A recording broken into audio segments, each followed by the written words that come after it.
السلام علیکم ورحمۃ اللہ وبرکاتہ۔ میرے ساتھیوں، بھائیوں، دوستوں، کیا حال ہے؟ ٹھیک ہو؟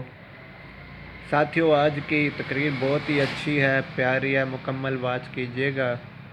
بہت ہی پیاری تقریر ہے، ایک بار سنیے گا، پسند آئے تو لائک کیجیے گا۔ ہمارا channel Asif Bashir T V Multan کو سبسکرائب کر دینا اور بیل کے بٹن کو دبا دینا نیو ویڈیو ڈیلی دیکھنے کے لیے۔ بس کل کی ویڈیو نہیں آئی، آج سے انشاءاللہ شروع کر رہا ہوں، ڈیلی کی نیو ویڈیو آئے گی۔ تو شروع کرتے ہیں تقریبات کے آغاز کو۔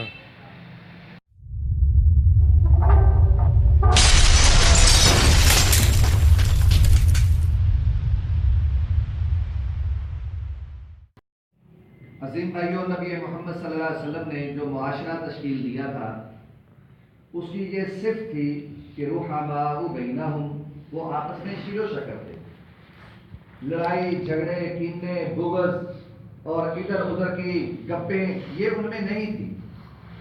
وہ جب بھی بات کرتے تھے نصیحت کی بات کرتے تھے، جب بھی بات کرتے تھے فکر آخرت کی بات کرتے تھے۔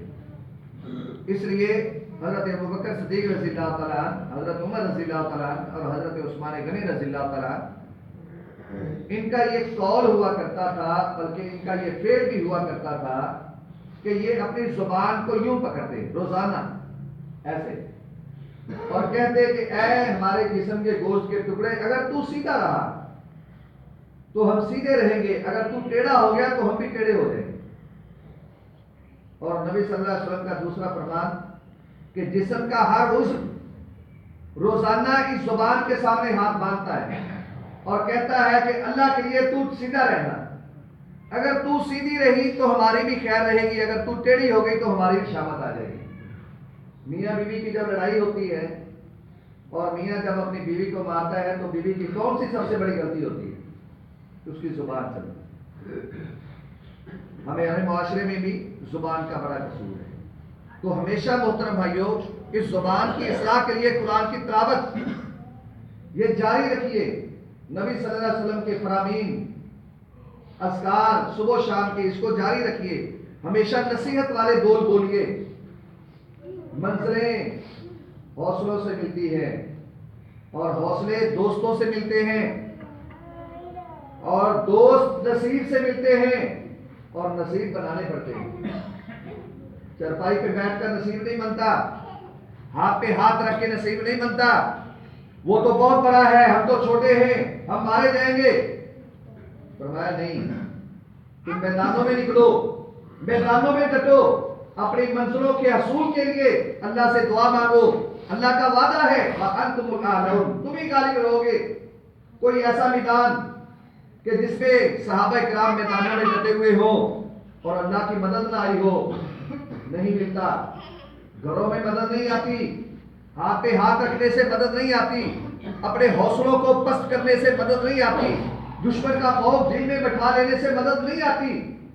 کافروں کے بڑے بڑے جتھے ہوتے تھے اور ایک جرنیل میدان میں اتر کے کہتا تھا یہ نہ سمجھنا تمہارے مقابلے میں کوئی آیا نہیں، میں کھڑا ہوں۔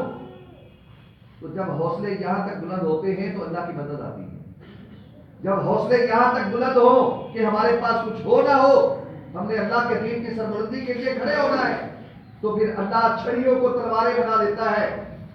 اللہ چھوٹے چھوٹے بچوں کو پھر جرأت مند جرنیل بنا دیتا ہے جو کفار کے سرداروں کی گردنیں اڑاتے ہیں۔ اللہ پھر چھوٹی چھوٹی قوموں کو بڑی بڑی قوموں کے اوپر غلبے دیتے ہیں۔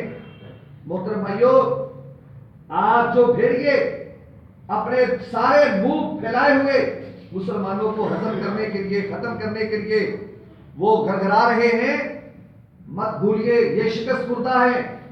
ہمارے بڑوں نے بھی ان کو شکستیں دی ہیں اور ہم نے بھی ان کو شکست دی ہے۔ یہ اپنی شکست کے کالے منہ کو دھونے کے لیے دوبارہ مسلمانوں کی طرف دیکھ رہے ہیں، لیکن ڈٹنے کا موقع ہے، کھڑے ہونے کا موقع ہے، اللہ کی مدد دوبارہ طلب کرنے کا موقع ہے۔ اللہ یقیناً ان کو رسوا کریں گے اور اللہ مسلمانوں کو فتح اور کامیابی سے نوازیں گے۔ صحابہ کرام جب بھی پریشانی میں آتے تھے اللہ تعالیٰ کا فرمان یاد کرتے، وَاسْتَعِينُوا بِالصَّبْرِ وَالصَّلَاةِ، وہ اللہ سے مدد نمازوں کے ساتھ اور دعاؤں کے ساتھ مانگا کرتے تھے، صبر کے ساتھ مانگا کرتے تھے۔ تو عظیم بھائیوں، نمازوں کی سستی دور کیجیے۔ فجر کی نماز، عشاء کی نماز بالعموم یہ ہماری رہ جاتی ہے، سنتے رہ جاتی ہیں، یاد نہیں کب میں نے پہلے سنتے ادا کر کے میں نے فجر کی نماز پڑھی. یہ بہت بڑی کوتاہی ہے. نبی صلی اللہ علیہ وسلم نے فرمایا یہ دو نمازیں جو ان میں مضبوط ہے اس کا ایمان مضبوط ہے, اور جو ان میں کمزور ہے اس کا ایمان ناقص ہے. فرمایا جو شخص عشاء کی نماز جماعت کے ساتھ پڑھتا ہے پھر وہ سو جاتا ہے, پھر فجر کی نماز جماعت کے ساتھ پڑھتا ہے, اللہ تعالیٰ ساری رات کے قیام کا ثواب دیتے ہیں. اللہ اکبر. اور جو شخص عشاء میں غائب ہوتا ہے اور فجر میں غائب ہوتا ہے فرمایا اس کا ایمان کامل نہیں ہے. تو محترم بھائیوں, مومن کا دن یہ میدان میں گزرتا ہے اور رات مصلی پر گزرتی ہے, تب اللہ کی مدد آتی ہے. اس لیے فرمایا فاستعینوا بالصبر والصلاۃ. تم مدد چاہتے ہو تو دشمن کی طرف سے آنے والے مصائب پر صبر کرو, اللہ اس پر بھی اجر دے گا. اور نمازوں میں اللہ سے دعا مانگو, اللہ اس میں بھی اجر دے گا. لہذا آج کشمیر کا ماحول ہمارے سامنے ہے, فلسطین کا ماحول ہمارے سامنے ہے, اور نئی جو یہ آج چال چلی جا رہی ہے یہ صاف مسلمانوں کو دھوکہ ہے. یہ کبھی بھی مسلمانوں کے خیر خواہ نہیں ہو سکتے.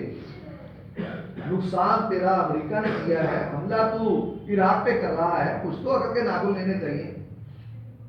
لہذا بھائیو یہ دھوکہ ہے, یہ وہ دھوکہ ہے جو 1923 سے پہلے اتا ترک کے بعد بھی مسلمانوں سے کیا تھا. آج پھر وہی دھوکہ ہونے جا رہا ہے. لیکن بھائیو عقل و شعور کے ساتھ گفتگو کیجیے. لوگ تبصرے کرتے ہیں, باتیں کرتے ہیں, اور اللہ کا قرآن کہتا ہے کہ وہ تم میں موجود ہیں جو سننے والے ہیں تمہارے راز کی باتیں اور پھر ان کو بتاتے ہیں. پھر یہی باتیں لکھنے والوں کے پاس جاتی ہیں, یہی باتیں بولنے والوں کے پاس جاتی ہیں, اس سے ماحول کریٹ ہوتا ہے. لہذا ہمیشہ صبر اور استقامت کی بات کیجیے, ایمان کی بات کیجیے, ڈٹنے کی بات کیجیے, اللہ کی مدد اور وعدے کی بات کیجیے. اللہ تعالیٰ انشاءاللہ ہمارے قدموں کو مضبوط رکھے گا. اور اگر ہم دیکھیں نا, ہم نماز میں کہتے ہیں ایاک نعبد و ایاک نستعین, یا اللہ تیری ہی خاص عبادت کرتے ہیں اور تجھ ہی سے مدد مانگتے ہیں. جو اللہ سے مدد مانگے اللہ تعالیٰ اس کی مدد کو ضائع اس کی مدد کرتا ہے. ہم مانگے تو صحیح, ہم ڈٹے تو صحیح. تو لہذا محترم بھائیوں, نمازوں کے اہتمام کے ساتھ ساتھ قرآن کی تلاوت اور اللہ سے مناجات کرتے ہوئے اللہ سے دعائیں, اور اللہ تعالیٰ ان لوگوں کی حفاظت فرمائے جو اسلام کی حفاظت کر رہے ہیں, اور اللہ تعالیٰ ان کی مدد فرمائے جو مسلمانوں کی مدد کر رہے ہیں. اللہ سے دعا ہے کہ رب العالمین جو کچھ سنا ہے, جو کچھ سنایا ہے, اپنی بارگاہ الہی میں قبول فرمائے اور ہمیں عمل کرنے کی توفیق عطا فرمائے. وما توفیق الا باللہ علیہ توکلت علیہ. الحمدللہ رب العالمین الرحمن الرحیم مالک یوم الدین مالک یوم الدین. اللهم صل علی محمد وعلى ال محمد وسلم. حسبنا الله ونعم الوکیل نعم المولى ونعم النصير. ربنا ظلمنا انفسنا وان لم تغفر لنا وترحمنا لنكونن من الخاسرين. امسينا على فطرة الاسلام وعلى كلمة الاخلاص وعلى دين نبينا محمد صلى الله عليه وسلم وعلى ملة ابينا ابراهيم حنيفا مسلما وما كان من المشركين. اللهم اهدنا الصراط المستقيم. اللهم طهر قلوبنا من النفاق. اللهم انصر الاسلام والمسلمين والجهاد والمجاهدين. اللهم انجِ اخواننا المحصورين في كشمير وفي كل مكان. اللهم تقبل جهادهم وجهودهم وشهادتهم. اللهم اغفر لهم وارحمهم. اللهم ارفع درجاتهم. اللهم ادخلهم جنة الفردوس. حسبنا الله ونعم الوكيل نعم المولى ونعم النصير. ربنا تقبل منا انك انت السميع العليم وتب علينا انك انت التواب الرحيم. صلى الله تعالى على خير خلقه محمد وآله وصحبه اجمعين برحمتك يا ارحم الراحمين.